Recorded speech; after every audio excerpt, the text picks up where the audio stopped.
This video is actually part of a series of lectures that are in a class entitled The MBTI Learning Styles, the 16 Personalities. You can access this course at udemy.com, teachable.com, or thinkific.com.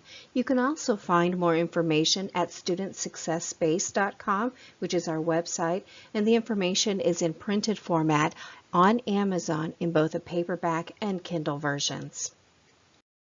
Okay, so we're going to move forward and look at our INFJ. So our INFJ, again, is inside this intuition plus feeling, the valuing of our functioning pair. Remember, again, they look at life in a warm, enthusiastic manner. They like to focus on ideas and possibilities, and particularly possibilities that are going to help other people. And generally, these are people who are imaginative, they're insightful, creative, they're visionaries. And sometimes we're even going to see them as being private, sometimes mysterious. The INFJs, they like to seek meaning and connection in their ideas, their relationships, even their possessions, and they want to understand what motivates other people. They want to be insightful. They really are insightful, quite frankly. They're conscientious, they're committed to their values, and they like to have a clear vision about how to serve the common good. They're organized and they're also decisive. Sometimes they may seem a little intense, even individualistic. Let's look at our frequency. 1.5% of the total population. Can you imagine? That's not very many, is it? Now, their keywords are reflective and connectionist. Connectionist because they make quick connections between one thing to another, and they're quick to see patterns. They like to answer the question, is it good for people? So whenever they look at information, this is what they want answered. Is it good for people? How's it going to impact people? What is going to be the overall effect of it? So INFJs, they really like to make connections between people and things and feelings, values, knowledge. They're visionaries, they're future oriented. They're always looking at possibilities, kind of like wearing rose-colored glasses, right? And they like to think about metaphors. If they can fit anything into a metaphor, they really will enjoy that. They're task oriented and they make connections, and especially if they're able to make connections between some piece of information and a relationship of people, right? Because they're people oriented. They enjoy playing with ideas and they like possibilities, and they really look to find purposes for their learning, and especially if there's some way to see personal growth and development. They like to see it within themselves and also others. The interesting thing about them is that they're generally very reserved, but they're not going to hesitate to jump in if somebody violates their values. So let's look at their classroom environment. What does it look like? Well, it's structured, it's learned, it's very oriented, it's routine, kind of like this classroom. This is their mind, very organized, task-oriented, independent. Now, they can do groups and partnerships, but it's very, very stressful for them.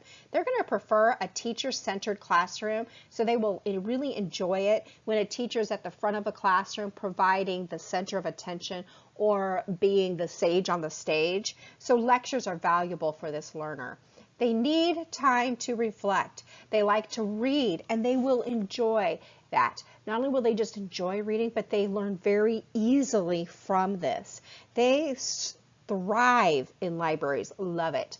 They like friendly, cooperative environments because these are more conducive for learning for them, and they absolutely cannot handle competition and disharmony. It really just knocks them off of their foundation. They don't learn much. They need time not just to reflect though, but they also need time to really enjoy and to use their imagination. Now remember again that these are sensitive, compassionate, empathetic learners who are very, very, very committed to their values. When we look at ways in which they are most comfortable versus least comfortable, remember they really need a lot of structure and they need details. They need to be able to see what is expected expected of them. But within that, you still need to provide them with enough opportunities to include creativity and inspiration. They like to observe, they like independency. And another thing that's really key for these learners is being able to give them the information prior to class so that they're going to be able to really preview the information and know what is expected of them. They immensely dislike anything that is surprises or anything unexpected. They're going to be very uncomfortable in an unstructured learning environment. That'll be an environment that requires a lot of group work, talking, things like that. Simple answers really bother them. They're skeptical of them even. They love facts, figures, statistics, and they are not going to like detailed instructions that also provide no space for creativity or innovation.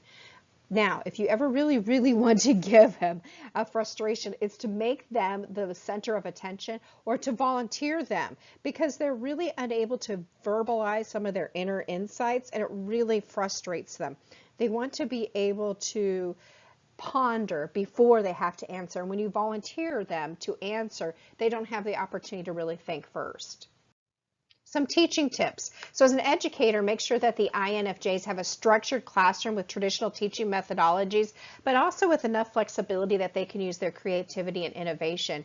Make sure that you keep the focus on the instructor and not on the INFJ. They will not do well that way. They don't like anything showy. They don't like presentation styles, humor. They actually will even feel, well, since they're empathetic, they will be embarrassed for a teacher that's too showy.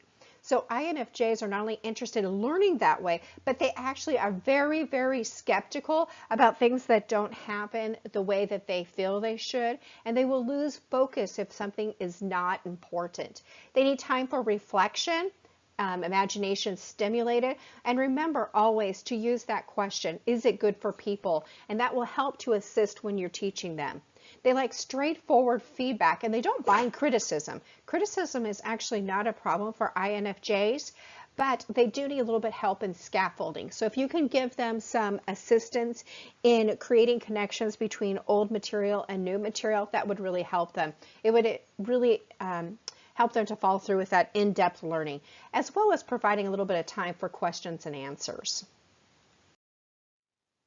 So now as a learner, let's look for opportunities that you can scaffold. Again, scaffolding may be a little bit difficult for you to be able to pull that new information into old information or existing information. And you may need to seek some guidance from an educator who is professionally trained with a variety of methodologies to do that. So be sure to approach your instructors, your teachers, your guidance counselors, whomever, and ask them and say, you know, I really need help scaffolding my information. First of all, they'll be impressed that you know the word scaffolding. But second, they're also going to be impressed that you're able to say, this is how I need help, and this is the deficiency in my learning method. Be sure to search for additional resources, and especially when they're not provided by your instructor. Set learning goals. Make sure you reflect. Oh, this is one of the things you can really do that's going to help, is to create questions on a topic or knowledge or information before you ever walk into a class. That's going to help you to scaffold and to learn as well. Try a note-taking system like Cornell Notes, and that's going to give you some space on the edge of your paper to really be able to include out or include in those personal notes and reflections. Another thing is to look for INFJs. I know they are very rare, aren't they? Because remember, 2% of the population.